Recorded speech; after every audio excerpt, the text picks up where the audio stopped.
አንድ ሀበሻ ቻይና ላይ አላገኘውም መሰላችሁ? ናስቲ በእናትህ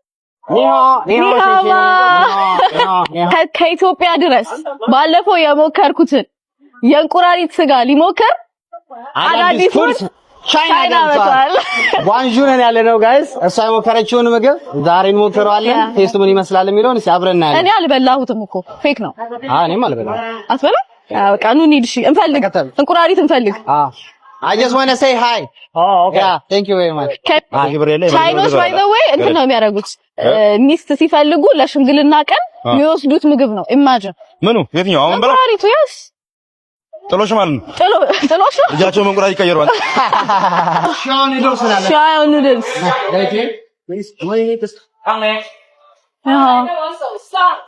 ነው ብለን የበግ ስጋ ነው የበሬ ስጋ ነው ብዬ የጥንቸል ስጋ ነው ወስድላቸው ገባችሁ።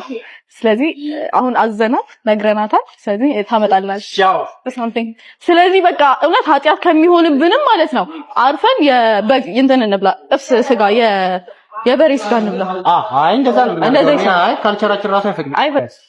ዋው ኧረ እባክህ thank you።